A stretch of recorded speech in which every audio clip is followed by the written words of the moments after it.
పోలవరం ఇక పరుగులు. ప్రతి సోమవారం ప్రాజెక్టు సందర్శన, పెండింగ్ పనులను త్వరితగతిన పూర్తి చేయండి. రాష్ట్ర వ్యాప్తంగా ప్రాజెక్టు పనుల్లో వేగం పెరగాలి. ఇరిగేషన్ శాఖపై సీఎం చంద్రబాబు చర్చ. వివిధ శాఖల అధికారులతోనూ సమావేశం. సెక్రటరియట్లో చంద్రబాబు రెండో రోజు అని చెప్పి ఒక వార్తనిచ్చారు. పోలవరం ఇక పరుగులట. అంటే తెలుగుదేశం పార్టీ ఆధ్వర్యంలో కూటమి ప్రభుత్వం కొత్తగా ఏర్పడ్డది. కూటమి ప్రభుత్వం ఏర్పడక ముందు కొంత పోలవరం నిర్లక్ష్యం చేయబడ్డది. జగన్మోహన్ రెడ్డి ఆధ్వర్యంలో జగన్మోహన్ రెడ్డి పరిపాలనలో 5 సంవత్సరాలని పదే ప్రతిపక్ష పార్టీగా అప్పట్లో తెలుగుదేశం పార్టీ ఆరోపణలు చేసేది. ఇప్పుడు చంద్రబాబు నాయుడు గారే స్వయంగా ముఖ్యమంత్రి కాబట్టి ఇక పోలవరం పరుగులు పెట్టింది.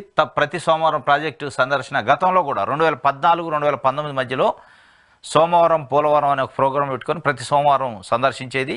ఇప్పుడు అదే ప్రోగ్రాం మళ్ళీ ప్రతి సోమవారం ప్రాజెక్టు సందర్శిస్తాం. పెండింగ్ పనులు త్వరితగతిన పూర్తి చేయాలి అని చెప్పి రాష్ట్ర వ్యాప్తంగా ప్రాజెక్టు పనుల్లో కూడా వేగం పెరగాలని చెప్పి చంద్రబాబు నాయుడు గారు చెప్పిన పరిస్థితి. దీనికి సంబంధించి ఒక వార్తను ప్రధానంగా ఇచ్చారు.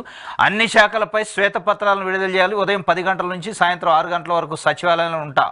అందరూ సమయపాలన పాటించాలి. అధికారులతో సీఎం చంద్రబాబు. మంత్రులందరూ పేషీల్లో పూర్తి సమయం అందుబాటులో ఉండాలి. శాఖలపై ప్రతి ఒక్కరూ పట్టు పెంచుకోవాలి. మీ వద్దకు వచ్చే ప్రజల సమస్యలను సత్వరం పరిష్కరించాలి. కేబినెట్లో చోటు దొరకని సీనియర్ ఎమ్మెల్యే సేవలను మరో రూపంలో వినియోగిస్తామని చెప్పి కూడా అంటే తెలుగుదేశం పార్టీ సంబంధించిన సీనియర్ నాయకులు కొంతమంది మంత్రి పదవులు రాలేదు, మంత్రి పదవులు ఆశించారు. వాస్తవంగా కొంత అసంతృప్తితో ఉన్నారు అని చెప్పి వాళ్ళ యొక్క సేవలను వేరే రకంగా ఉపయోగించుకుంటూ తప్పనిసరిగానే వాళ్ళని కొంత బుజ్జగించే ప్రయత్నం అయితే చంద్రబాబు నాయుడు గారు చేసినట్టు అనిపిస్తుంది.